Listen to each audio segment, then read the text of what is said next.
Hai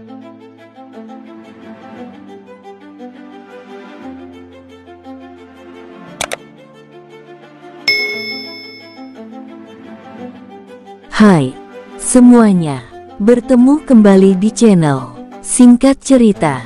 Jangan bosan ya, di sini kita bakal terus menghadirkan kisah-kisah seru, penuh emosi, dan pastinya bikin kalian terbawa suasana. Setiap kisah punya makna dan pelajaran tersendiri, jadi jangan sampai kelewatan. Cerita ini dibuat hanya untuk hiburan semata. Kalau ada kesamaan nama, tempat, atau kejadian, itu murni kebetulan dan tidak ada maksud tertentu. Biar makin semangat buat upload cerita-cerita baru. Jangan lupa dukung terus channel ini dengan like, komen, dan subscribe, ya. Dukungan dari kalian benar-benar berarti buat kami, supaya terus bisa menghadirkan kisah-kisah menarik setiap saatnya. Kalau kalian punya pengalaman unik atau berkesan, ceritakan di komentar, ya. Siapa tahu bisa jadi inspirasi buat banyak orang. Siap buat ngelanjutin kisah kali ini? Langsung saja kita mulai. Kali ini dengan judul Kembali Bertemu. Senja merayap pelan di langit kota saat akhirnya jam mata kuliah sang dosen galak berakhir. Namun, tak ada kebahagiaan di wajah Reina. Harapannya pupus seiring tumpukan tugas yang kini menghiasi harinya. Semester pertama seharusnya penuh semangat, bukan dihantui beban yang begitu berat. Beginikah dunia perkuliahan, gumamnya dalam hati. Caca, sahabatnya, dengan ceria merangkul lengannya. Ia tak ingin kehilangan satu-satunya bestie yang selalu ada. Dengan penuh semangat, ia menarik Reina menuju kantin yang terletak di samping gedung fakultas mereka. Tempat itu sudah dipenuhi mahasiswa lain yang baru saja usai dari mata kuliah masing-masing. Tawa, canda, dan obrolan ringan mengisi ruangan, menjadikannya penuh warna. Suara dentingan sendok yang bersentuhan dengan piring, suara mesin kopi yang berdengung, serta panggilan kasir yang terus menyebutkan nomor antrean membuat suasana semakin ramai. Aroma kopi, gorengan, dan mie instan yang baru diseduh bercampur di udara, menggugah selera siapa saja yang masuk ke sana. "Lo mau minum apa?" tanya Caca. Caca, tanpa ragu, segera memesan makanan dan minuman untuk mereka berdua. Ia asal pesan saja, karena sampai saat ini pun ia masih belum benar-benar tahu makanan favorit Reina. "Terserah lo deh," jawab Reina santai. Sambil menunggu, matanya menelisik sudut kantin, mencari tempat kosong.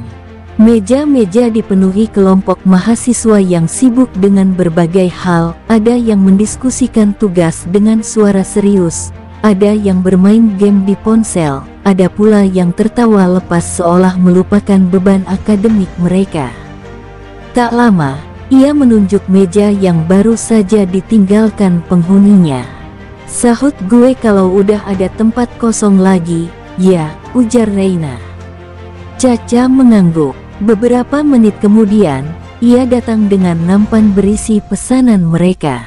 Dengan sigap, ia menaruh makanan di atas meja lalu duduk di kursi sebelahnya. Wangi kopi susu yang mengepul dari cangkir di depannya memberikan sedikit kenyamanan di tengah lelahnya hari itu. "Makasih," ucap Reina atas traktiran itu. "Nggak ada yang gratis," sahut Caca dengan seringai jahil. "Ada yang gue pengen tahu."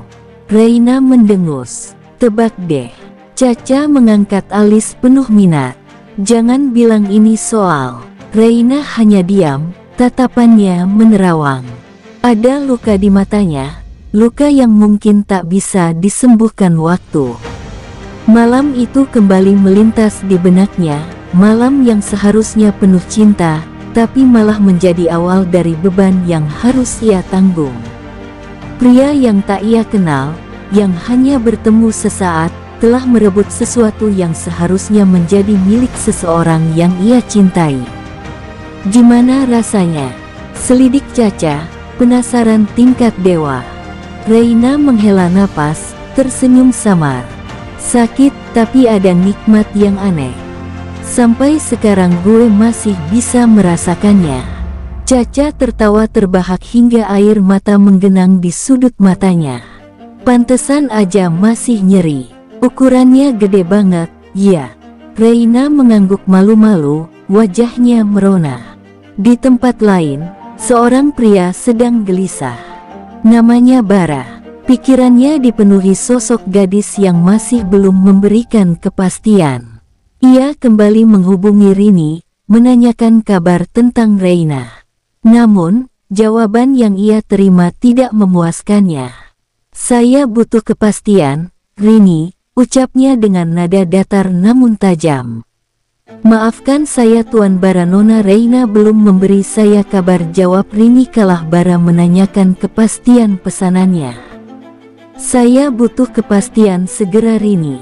Pak sabar, saya akan kabarin Tuan Bara segera setelah mendapat kabar darinya. Panggilan berakhir sepihak. Bara langsung mematikan sambungan teleponnya. Bara mendesah frustrasi. Ia tak bisa fokus bekerja. Akhirnya, ia memutuskan untuk keluar dari kantornya. Barang menghubungi sahabatnya Aan, hanya satu kali nada tunggu pria tampan di seberang sana menjawabnya. Hai bro, ada apa nih? Telepon jam segini, lu di mana? Bukannya menjawab, Bara malah bertanya balik padanya. Sahabatnya yang bekerja satu profesi dengannya, yang hanya beda universitas di kampus. Baru aja selesai ngajar kenapa? Dan dia mengulang pertanyaannya, gue kesana ya, asik nih ditraktir makan siang. Bara terkekeh, kecil makan siang di kantin kampus. Lu mau makan siang apa? Cuci mata mahasiswa kampus gue. Aan tertawa lepas sambil menyelam minum cendol. Enak dong, seru Aan. Keduanya terbahak selesai menghubungi Aan. Bara langsung beranjak dari kursi CEO-nya. Langsung mengambil tas tangan dan kunci mobilnya, tidak lupa jas yang dia sangkutkan di kursi. Sambil menelpon, alihkan semua pertemuan hari ini ke Parit, perintahnya pada sekretarisnya. Tapi, Pak Parit masih rapat di perusahaan baterai, sang sekretaris mengingatkan. Kalau begitu, atur ulang jadwalnya. Tanpa menunggu jawaban, Bara langsung pergi meninggalkan ruangan. Tak lama, ia tiba di sebuah universitas swasta yang megah. Dahulu, ia pernah mengajar di sana, sebelum akhirnya harus meninggalkan dunia akademis demi mengembangkan perusahaannya. Mobilnya terparkir dekat kantin, tempat yang kini tampak lebih modern dan nyaman. Saat itu, Reina tengah terburu-buru menuju kelas, membawa setumpuk buku di pelukannya. Caca masih sibuk dengan teleponnya, membuat Reina harus membawa buku sahabatnya juga. Tak berhati-hati, ia akhirnya menabrak seseorang. Buku-bukunya jatuh berserakan. Dengan cepat, ia jongkok untuk mengumpulkannya. Lain kali kalau jalan hati-hati, Mbak. Sudah mahasiswa, kan? Suara berat itu terdengar di atasnya. Reina membeku. Ia mengenal suara itu. Sebagian wajahnya tertutupi helaian rambut panjangnya, namun hatinya tahu pasti siapa pria yang berdiri di hadapannya. Suaranya tidak asing. Detik itu, ia merasakan napasnya tercekat. Semua kenangan yang berusaha ia lupakan kembali berputar dalam benaknya. Tatapan tajam pria itu membuatnya tak berani mendongak. Namun, ia tak bisa menghindar selamanya. Perlahan, dengan hati yang berdebar, Reina mengangkat wajahnya. Mata mereka bertemu. Bara. Pria itu menatapnya, awalnya dengan ekspresi heran, kemudian ada sesuatu yang berubah di matanya, sebuah pengakuan diam-diam bahwa ia juga mengenali Reina. Keduanya terdiam dalam ketegangan yang menggantung di udara. Reina ingin melangkah pergi, tapi tubuhnya seakan terpaku di tempat. "Reina," Bara akhirnya bersuara. Nada suaranya lebih lembut dari yang pernah ia dengar sebelumnya. Reina menelan ludah. Ia harus pergi. Ia tidak boleh terjebak dalam lingkaran ini lagi. Namun, saat ia hendak mundur, tangan Bara terulur, menghentikannya. "Tunggu, kita perlu bicara." "Aku nggak punya waktu," jawab Reina cepat, suaranya bergetar. Bara menghela napas, masih menatapnya dengan intens. "Aku nggak akan paksa, tapi tolong, biarkan aku menjelaskan." Reina menggigit bibirnya. Ada banyak hal yang ingin ia tanyakan, tapi bersamaan dengan itu, ada ketakutan yang tak bisa ia abaikan. Ia tak ingin mengulang luka yang sama. Namun, bisakah ia benar-benar lari dari kenyataan ini? Oke, terima kasih banyak untuk semua penonton yang masih setia di kisah ini. Mungkin cukup dulu untuk kali ini.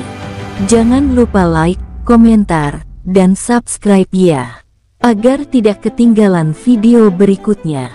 Sampai jumpa di konten selanjutnya.